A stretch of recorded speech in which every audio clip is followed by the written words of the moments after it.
It's pretty overwhelming, and it's like, for me, it's first of its kind to be presenting to a eminent group of people about our project, Indigo, and to thank you everyone over here.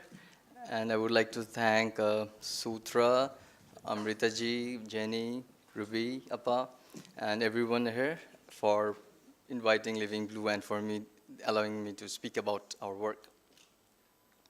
So Living Blue, Ruby Appa has already given a very nice introduction of ours, and I would like to thank her in front of everyone of you, because how we started, it was because of her from the 80s, and then we also learned how to dye from her as well. So who are we? So it's a dream, as we say, it's stitched and dyed, made for a lifetime by women and men of high craftsmanship and dignity. So this is what Living Blue is, if I have to put it in 2 lines. It's a social enterprise, we call it, started by CARE. And the partnership is with CARE Enterprise and with the community that we work with. So it's 49% belongs to the community and 51% belongs to CARE Enterprise. So, and together they form Living Blue. And I come from the management team. And so we consider ourselves to be of high craftsmanship. This is something that we have developed over the time. And thanks to our artisans who have this inherent skill of quilting, we learned to do dyeing, and we learned also to do the shibori. So dyeing, like indigo in Rangpur area, it was always there before the British, during the British, after the British. But the memory was not there. So when I started to work with Living Blue 4.5 years back, so before, when I joined CARE 10 years back, I was shocked, shell-shocked to know that CARE does indigo.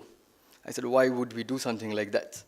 As she said, when I grew up, like me, everyone else, I think in the country, we have the knowledge that it is bad for the soil, it's bad for and exploitation, British colonialism, it has these connections. So this is something really horrible.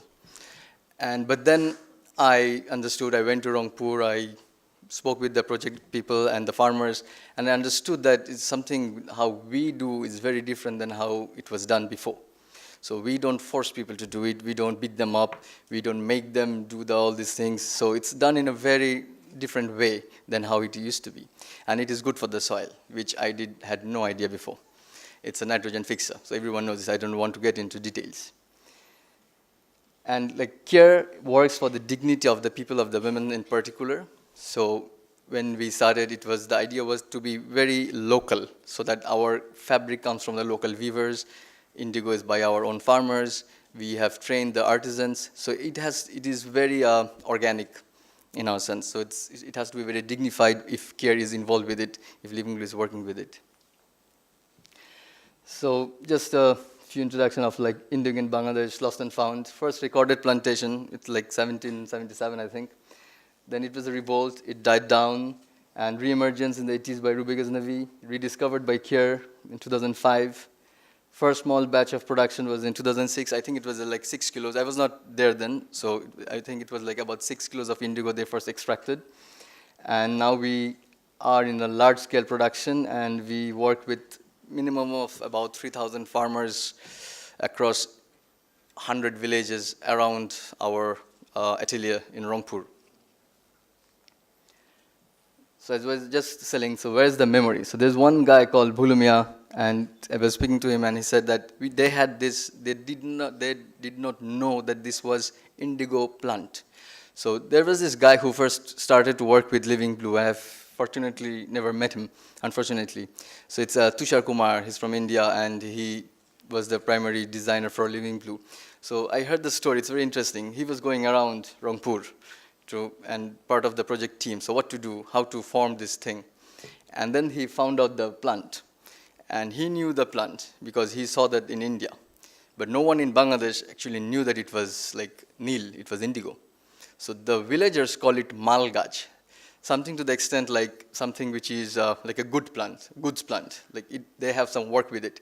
So they use the stem as the firewood. It's an organic fertilizer, so it's good for the soil. That's why they have done it for centuries, for decades, even after the British left. So the memory was not there. So in our sense, I think it was not too difficult to convince the farmers because it was already done by them. So the idea was that we will buy the leaves from them, so it will be an additional income opportunity. So back in the days, like 10, 15 years back, North Bengal suffered from a seasonal famine called monga. So it was also addressed that the farmers would get an additional income opportunity during the lull period, before the harvest of the rices. So it would be an additional income opportunity for them. So Kier and my predecessors did an amazing job, and I and the management team now reap benefits of it. So there has been a lot of investment, a lot of mobilization. So they went door to door to many villages for the quilting techniques, to learn, to teach them how to do shibori, to extract the indigo, and to bring these all three things together. And so it was an amazing job that how Living Blue was formed. So we produce and we consume ourselves, of course, and I have some of my indigo buyers over here. Rubiapa is one of my respected buyers from Orono who uses our indigo until now. And then we have a few others here I know who uses the indigo. And we also sell our dye in small quantities, of course, to designers, design houses in pretty much like in France and Italy, Japan, few places around who uses our indigo, some of the small indigo dyers. Marketing of the dye. So when I was first contacted for a presentation, I was asked to do how we market Living Blue. So it's part of my presentation as well. So we go to a few trade shows, not particularly just based on dye, but general trade fashion shows. So in few places. So that's one of the way that people know that we produce indigo, and that's how we also sell indigo. It's word of mouth is I think most of it. Then through practicing dyers. So some people who are here now, you know that we do indigo. So you will go and tell your friends. So that's how we have also spread. And to designers and design houses, and through our coverage in media in Bangladesh and outside. So that's how people have come to know that about Living Blue. So we have given an effort behind it. So these are the indigo textiles. I'll show a few and I'll probably come back. These are some of it.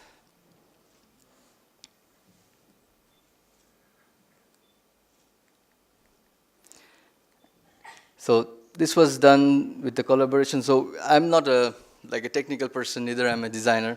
I look after the business. So I worked with designers from different places globally.